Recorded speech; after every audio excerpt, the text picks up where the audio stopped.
This is Dean Miller back with another video of the significance of the life of Jesus. This will be in Matthew 6:16 through 18. This is where Jesus is teaching us about fasting.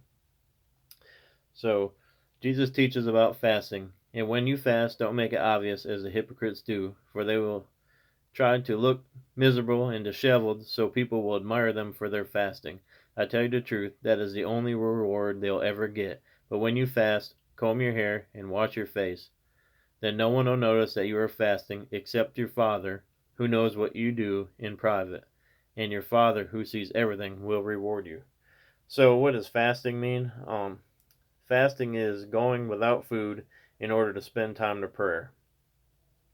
So, some of the benefits of fasting is it was noble, but it's really difficult.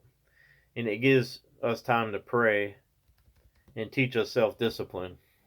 It reminds us that we can live a lot with a lot less, and it helps us appreciate the gifts that God gives us. So if people fast and not eat, because people eat all the time, it kind of gives us appreciates the food that God can give us.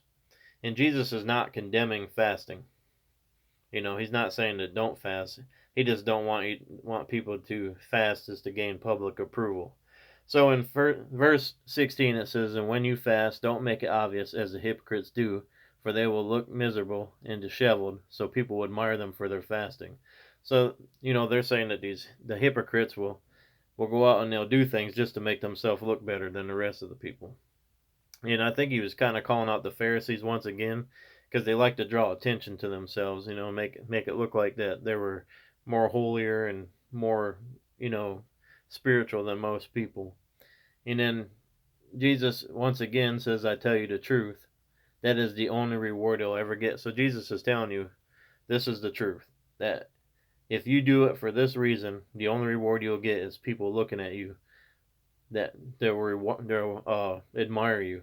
But that's not a reward that you want. You don't want only the people to admire you. You want God to, you know, do it for the right reason, so God knows your heart and knows that you're honest.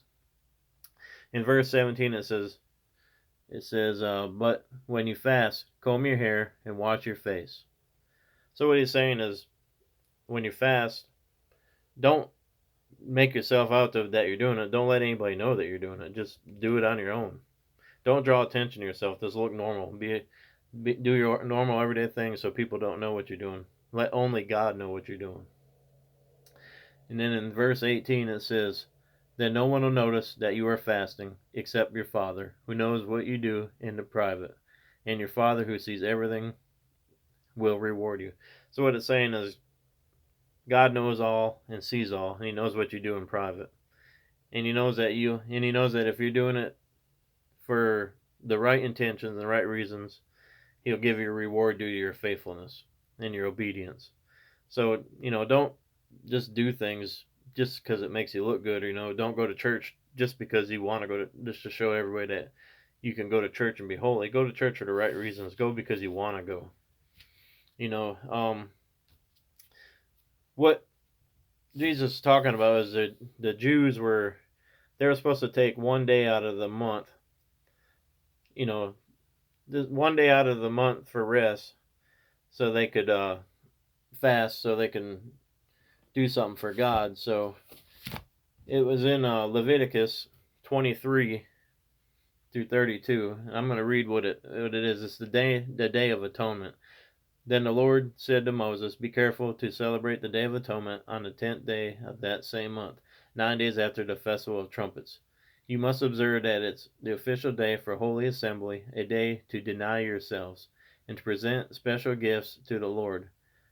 Do no work during that entire day, because it's a day of atonement, when offering of purification are made for you, making you right with the Lord your God. All who do not deny themselves that day will be cut off from God's people, and it will destroy any among you who does not work on that day. You must not do any work at all. This is a permanent law for you, and it must be observed from generation to generation whenever you live. This will be a Sabbath day of complete rest for you, and on that day you must deny yourselves. This day of rest will be at sundown on the 9th day of the month and extend until sundown on the 10th day. So this was like I said, this was a Jewish thing for Jews to do. And the Pharisees usually volunteered to fast twice a week just to impress everyone, to show that they were holier than the rest of the people, which that's what Jesus was calling out, that they weren't doing it for the right reasons. They were just doing it to show that we can do it one more day than you guys can, or we can, if there's 4 weeks in a month, we can do it more days than you can. It makes us better than you and anyone Jesus is doing. So in conclusion, Jesus wanted people to have a day of atonement, and God wanted them to have a day of rest so they could dedicate that to God. Jesus wasn't condemning the act, he was condemning the intentions behind the fasting.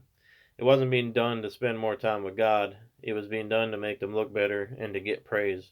If you do something for the Lord, keep it to yourself and do it for the right reasons. It's not about us or you, but it's about God. So, fasting, that's probably not something people do much anymore, but why can't we do something different with this verse? We could put our phone down for the day, or we could not watch TV for the day, or we can do something else that takes our attention away from God.